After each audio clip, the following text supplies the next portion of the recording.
Thank you, JC, and thank you, Congressman Pittenger, for inventing the PISF.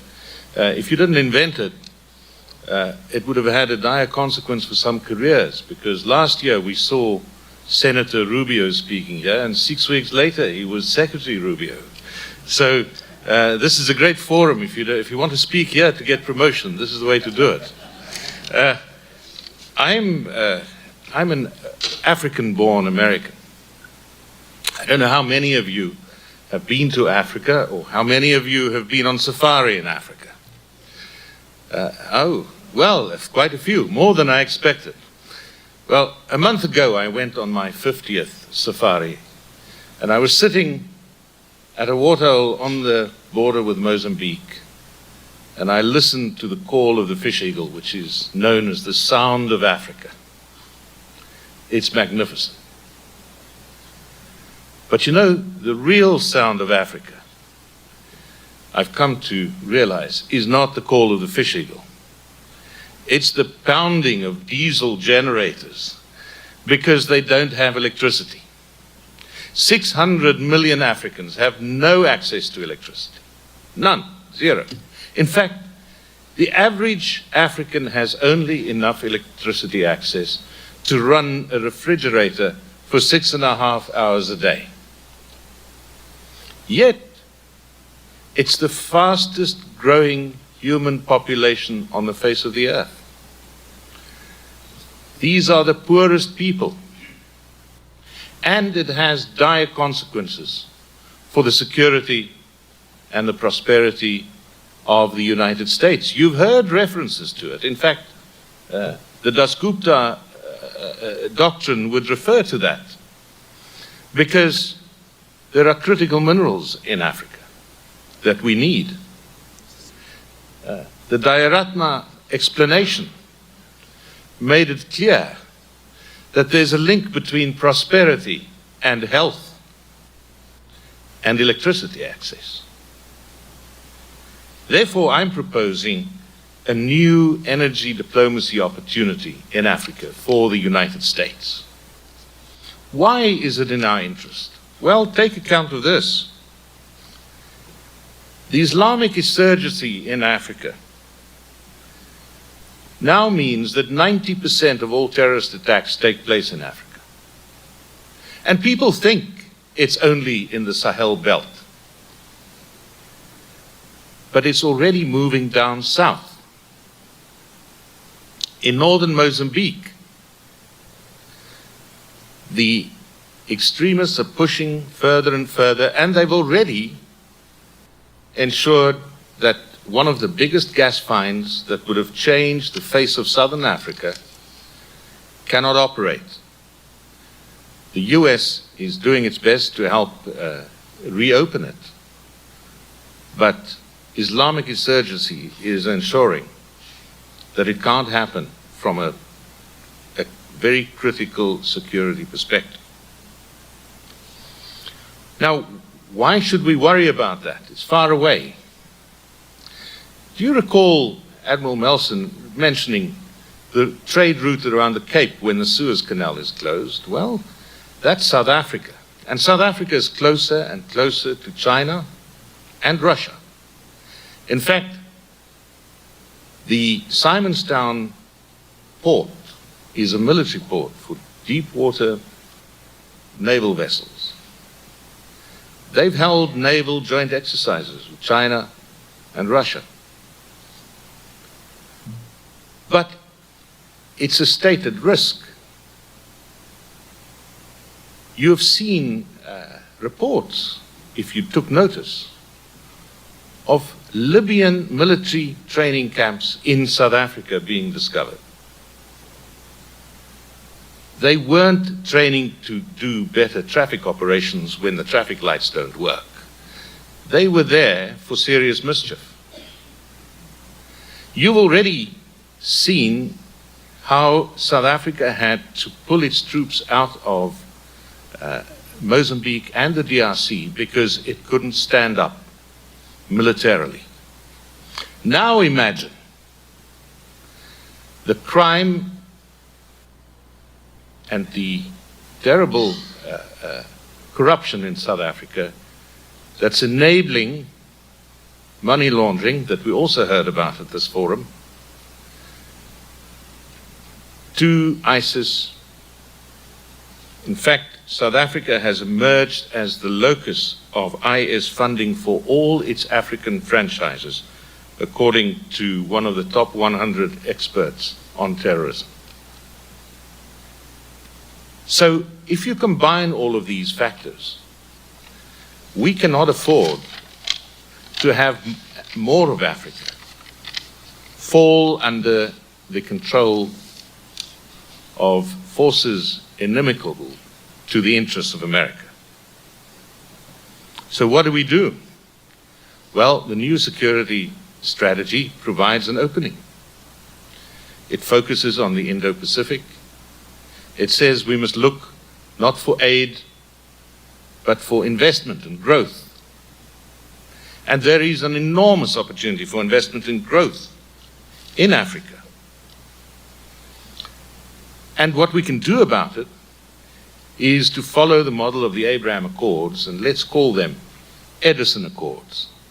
I like the idea of Edison Accords with African countries that are willing to partner with the United States to enhance the access to electricity and energy for all their people. Because by investing American ingenuity and contract transparency, American law, regulation, and bringing about a transformation of African countries that partner with the US so that they can achieve the benefits that Kevin have demonstrated in his talk of growth and health for their people, of a growing GDP, of children going to school and being educated. It's in the interest of the Western Hemisphere, not only of America. Europe should take note of this. If you want to prevent all of Africa sitting on your doorstep because of poverty and because they're being chased out there by IS extremism, you should get on board with the Edison Accords. You should help the United States to find partners in Africa where we can create a new framework for energy diplomacy. Why do we say Edison Accords? Well, he's the great American inventor who said about electricity that he will make electricity so cheap that only the rich in the US will burn candles. This is the opportunity for the US, and it's an opportunity that's lacking for the last 20 years almost, because the green dogma meant that Africans were prevented from accessing the immense reserves of oil, gas, coal, and other fossil fuels in their own soil because they couldn't get finance, because they were forced to take finance, expensive finance, only for renewables, solar and wind. Show me any country that became a modern industrialized country with renewables only. It doesn't exist. Why? Well, look around this room. Everything here started as mining or farming. And you have to have mining and farming at scale. And to do that, you need energy. Africa has the energy. It has the minerals. It has the farming. It doesn't have the scale because it doesn't have electricity. And so this is where the US can build momentum, because African countries are already wanting to transform. Ghana and Cote d'Ivoire are developing LNG import terminals. They are doing it themselves. They want to transform their economies. Nigeria is reforming its gas sector. Angola is privatizing its state-owned oil company. But still, they need the help of the United States. Why? Because China, perniciously, as we heard David Malpass say yesterday, that apartment in Shanghai that's being used to to corrupt African politicians to make the wrong decisions.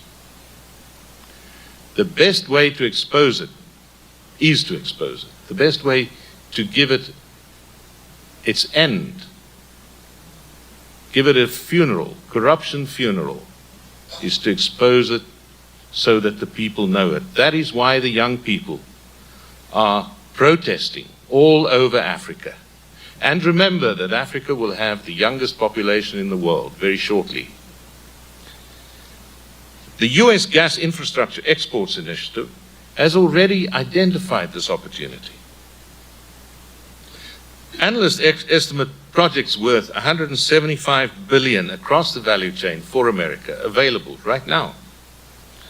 There are benefits for Africa and for America in the Edison Accords.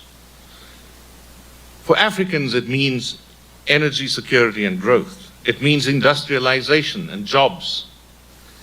Africa has the highest joblessness in the world. In South Africa, its most industrialized country, unemployment, listen to this, is 40%. If 40% of your people are unemployed, what do you expect to happen? It means fiscal stability. They no longer have to import diesel. Africa imports about 400 million barrels of diesel every year for those generators. It means lower costs for consumers, affordability, which Kevin referred to. It means environmental gains, a cleaner environment. But for the United States, there are enormous benefits too. China already controls about 72 ports, African ports, we heard yesterday as well.